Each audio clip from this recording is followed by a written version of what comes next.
Jim, thanks for joining us on DUTV. You've just signed a new contract with the club, so first and foremost just talk us through some of the deciding factors from your own perspective. It was a simple decision really. From my own perspective, I've thoroughly enjoyed the last couple of years here at the club, and obviously we had good success last season with the fourth place finish and everything else that went with it, and I've made some great relationships behind the scenes over the last couple of years with the board of directors, the owner, Luigi obviously, and with the backroom team. So there was absolutely no reason for me to not want to extend my stay here. You said when you arrived that you wanted to give the supporters a team that they could be proud of. You must feel you've achieved that given the continuous improvement since you've come to the club.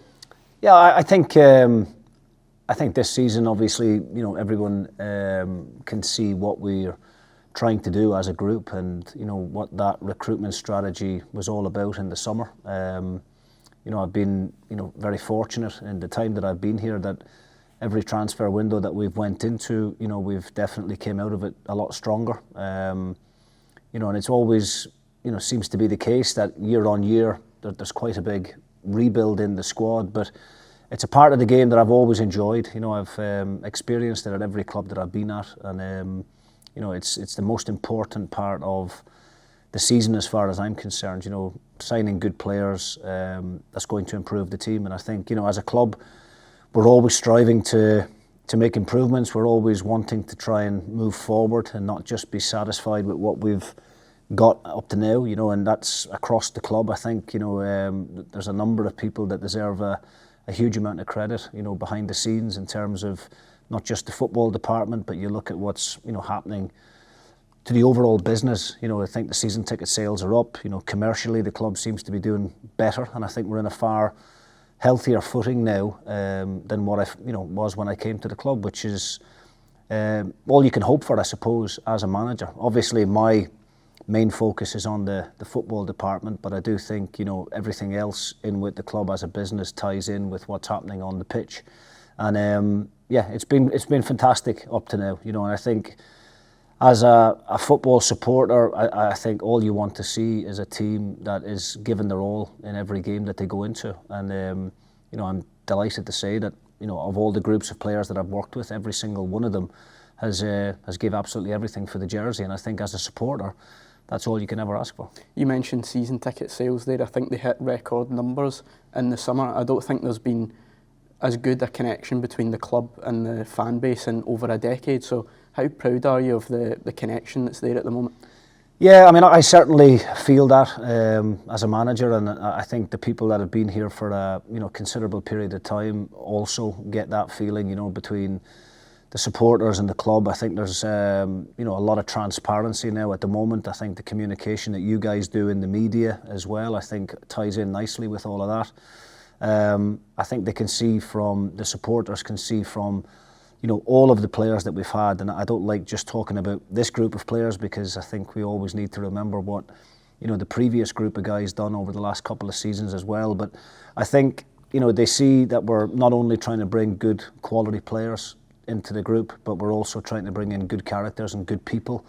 And I think from all of the interactions that the supporters have had with the players, whether it's at functions organised with supporters groups, or whether it's at Player of the Year dues at the end of seasons, I think they can see how humble and grounded the players are, and I think that's really important, that the supporters do get to have that connection with the players, because ultimately we're all in it together, and the most successful teams out there is a sense of real togetherness from the top of the club right down to the bottom of the club, and absolutely that involves the supporters as well.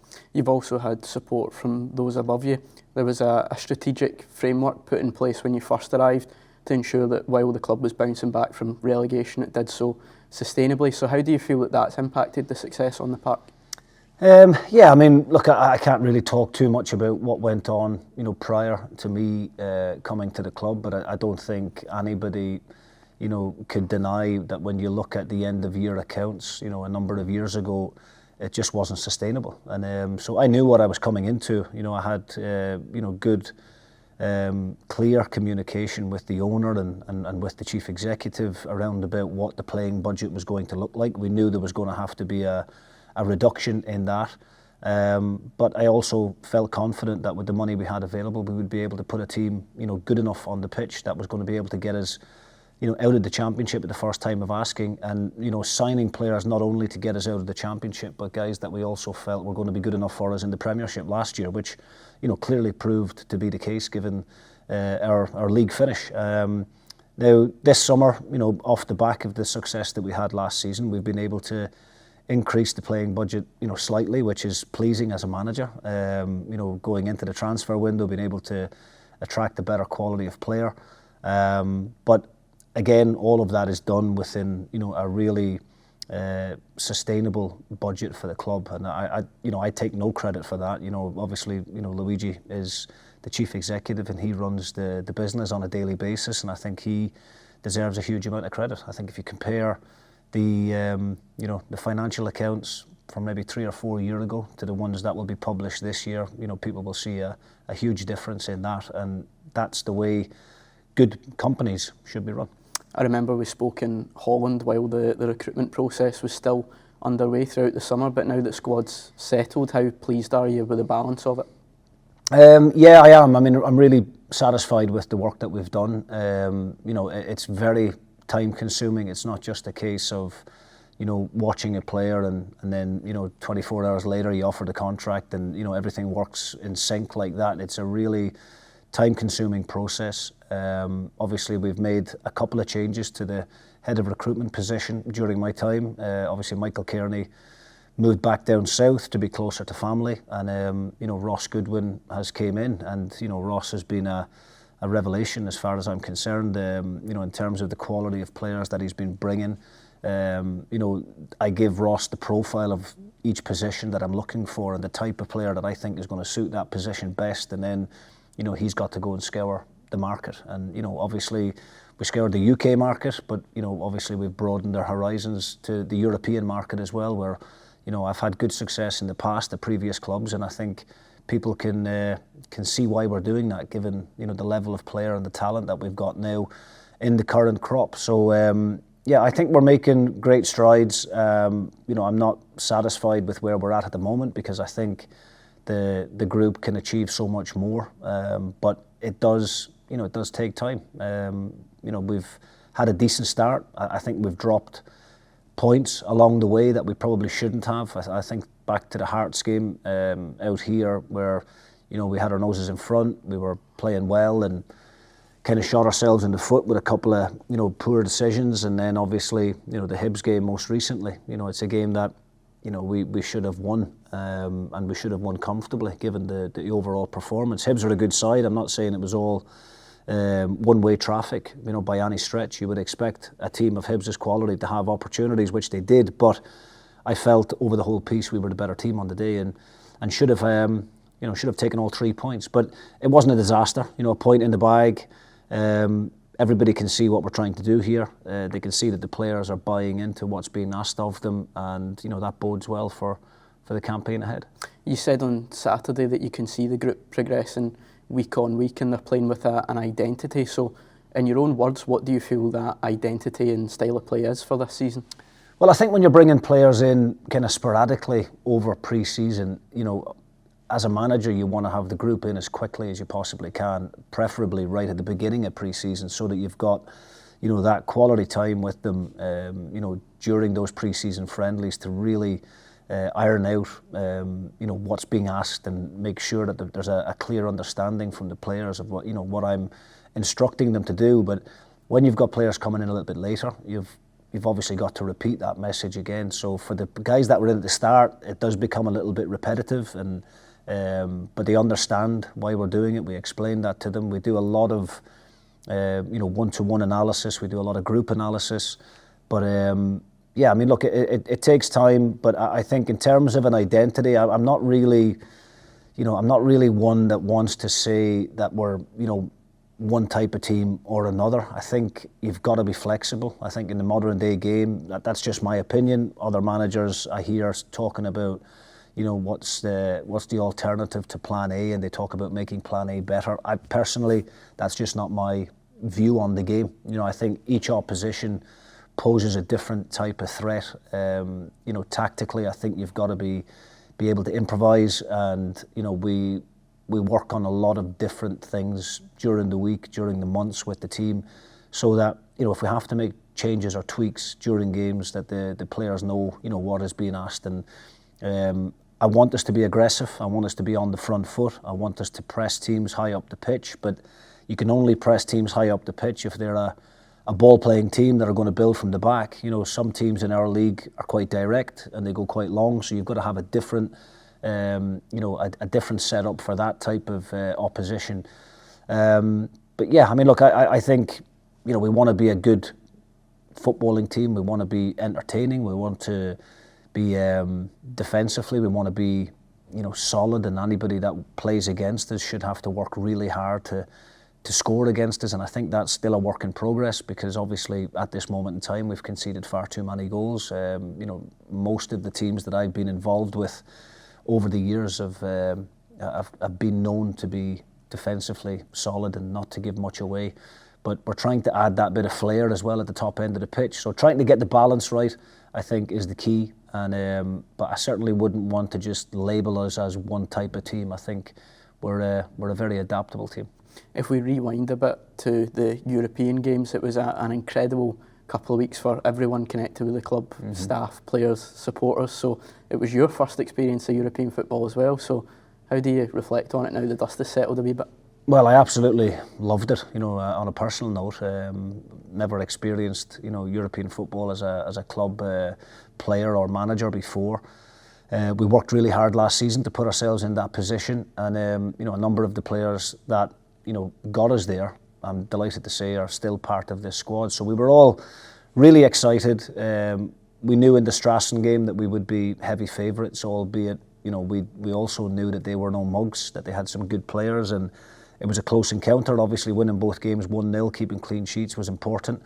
But the second fixture against Vienna, I thought was really special. The game over there, the whole occasion around it, the amount of supporters that we brought to Austria with us, the atmosphere in the stadium generated from both sets of fans. I thought the home fans over there were incredible. The ultras behind the goal. None of our players have ever experienced playing in that kind of hostile atmosphere before. And as a manager, I think you find out a lot about the character of the team in those situations, and we certainly didn't shy away from it. We grew into the game, and thoroughly deserved to take a good positive result back to Dundee with us. And here, being 2-0 up again, it's a difficult result to take. Losing on penalties in the fashion that we did was it took a little while to get over that one. But then, I look at how Rapid Vienna have started in their own domestic campaign, and I think they're 4 or 5 points clear at the top of the Austrian Bundesliga, which shows you what a good quality team they are. And for us to be able to go toe-to-toe with a team of that level of European quality, I think gave us a lot of confidence. And I think you saw that in the performance against Hearts and against Hibs in particular, given the investment that both those teams have made in the summer in comparison to ourselves. For us to be able to, run both teams really close, leading the game against Hearts, leading the game against Hibs, I think it shows you how far we've came as a group, and I think it should give everybody, the supporters and the players, I think it should give us all a great, sense of hope and confidence for what the league could bring. Sometimes those European games can be a wee bit of a hindrance for Scottish clubs, but for us, if anything, it looked like it gave us a wee bit of extra belief, as you're mentioning there. The only game that maybe you could see it had an impact on was that game at Kilmarnock in the League Cup. No, it definitely did impact on that. We'd played 2 hours of football out here on the Thursday night against Vienna, all the way to penalties. Physically and emotionally, the players looked drained after the game, and then you've only got a couple of days to prepare for what was another huge game for us at Rugby Park against Kilmarnock. It just so happened to be one of the hottest days of the year, on obviously a sticky AstroTurf pitch where the players are nowhere near as fresh as what you would like them to be. And ultimately we lost the game, and we found ourselves, going out of the League Cup far too early for any of us, and to be acceptable. So that was a major disappointment. I can see how the European games can, and certainly have in the past, impacted, some of the Scottish teams. Our squads don't tend to be as big as some of the European teams, certainly not as big as a Rangers or a Celtic when they compete on that stage. And obviously, we've had a number of injuries as well to contend with, so we were putting big demands on, what seemed to be the same 11 players Thursday, Sunday, and ultimately I think it just caught up with us in the end. You mentioned domestic cup competitions there when you were manager at St Mirren. You obviously managed to take them quite far in both cup competitions, and I'm sure you're desperate to do the same here. Yeah, definitely. At St Mirren that year we got to the semi-final in both the League Cup and the Scottish Cup, and the great days out for the supporters, and obviously you're not just satisfied getting to the semi-final, you want to go all the way to the final and give yourself the best shot of winning some silverware, and that's the major disappointment of the League Cup, because I do think that gives you the best chance for a club like ourselves, early on in the season to get through to the quarterfinals. The draw wasn't a particularly, one that you would want to avoid. Ourselves and St Mirren, I don't think, there's a great deal between the two teams, and it's very much a 50-50, and, it would have been an opportunity for us to certainly try and progress to Hampden. But look, it hasn't worked out the way any of us would have liked, but we'll get a second bite at the cherry in the Scottish Cup, and hopefully we can go that bit farther, and we can, get a day out at Hampden for the supporters, which would be fantastic, financially for the club. Obviously there's a huge reward there, but it's not about that. It's about trying to win a trophy, and Aberdeen showed last year, albeit Celtic, Rangers are usually the favourites going into any cup competitions. As Dundee United found out not so long ago, myself at St Mirren, the underdogs can sometimes come out on top, and we have to believe, when the Scottish Cup fixtures come around, that we're capable of doing the same.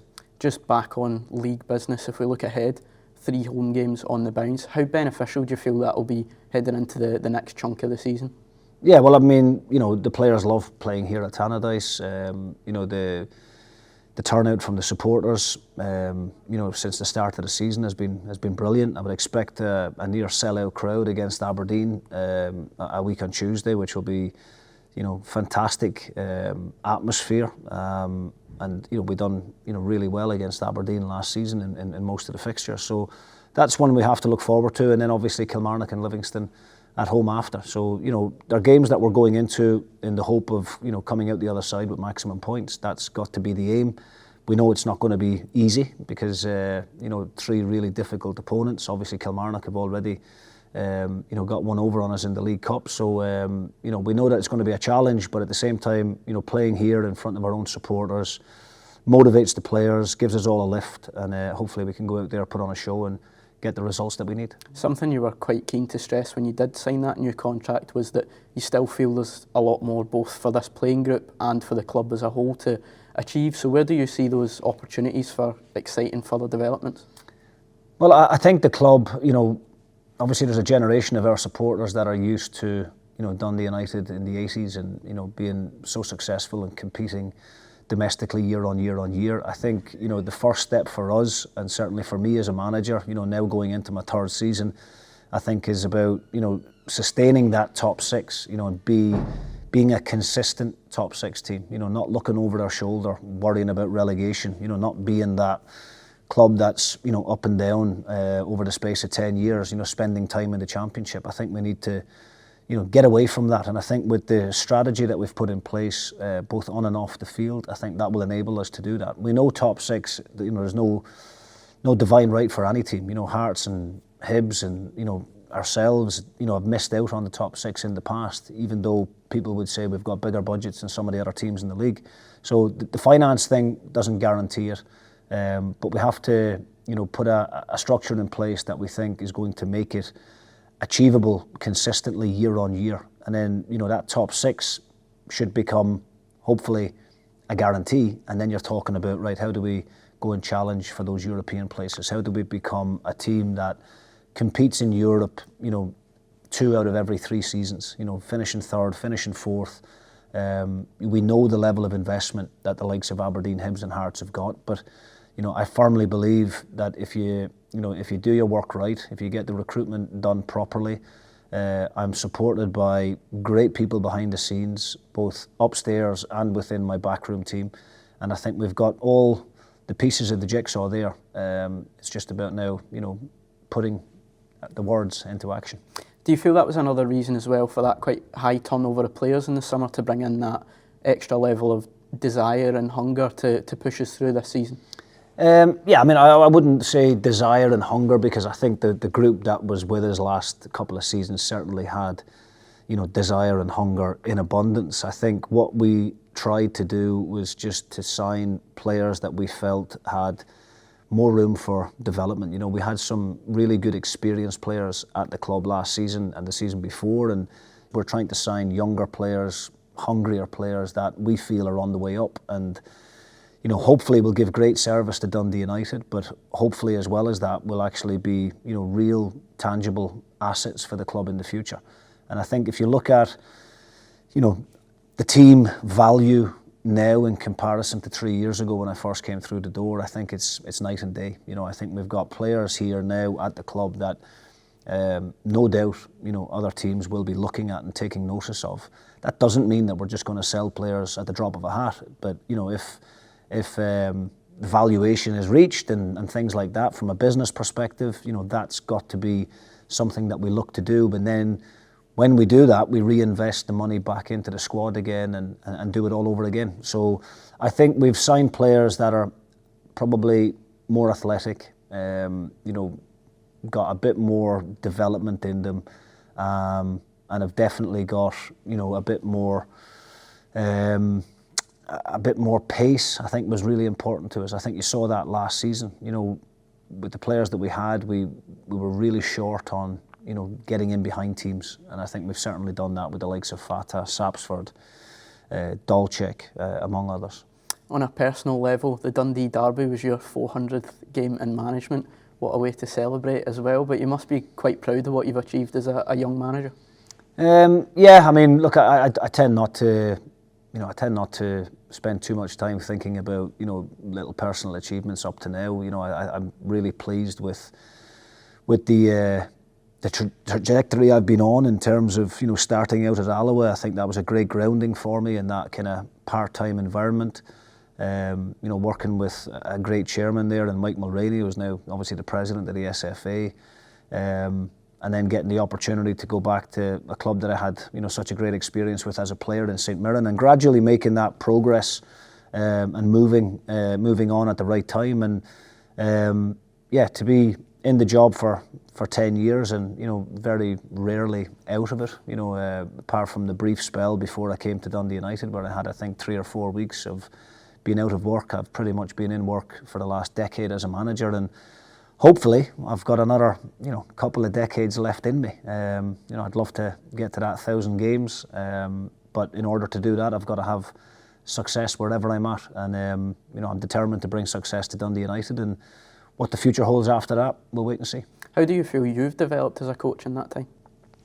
Well, I'm constantly trying to learn, and I'm always watching football, and the football's never off the telly in my house. My wee boy is 12 years old, he's football daft, and we watch every league in Europe you can think of. Obviously lots of Scottish football, lots of English Premier League stuff, but I probably watch the game a little bit differently to maybe how ordinary supporters watch the game. I'm continuously looking at teams and tactics and systems, and listening to managers' interviews afterwards, and trying to just pick up any little fine details that I think that I can bring to my own armoury, and try and introduce it to whatever team I'm working for at the time. So it's been a great 10 years up to now. I'm continuously trying to learn. I think that has to be the case regardless of age. I think going forward I'll always try and work on my own development as well as the development of the players and the staff around me.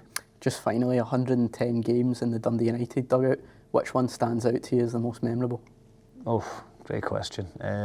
Well, I think obviously we've touched on the European games this season. I think the Rapid Vienna game here, I've never known an atmosphere like it. It was incredible from start to finish, and how the supporters stayed behind the team even when it went 2-2 and got that little bit nervy. I think the appreciation that they showed after the game was fantastic.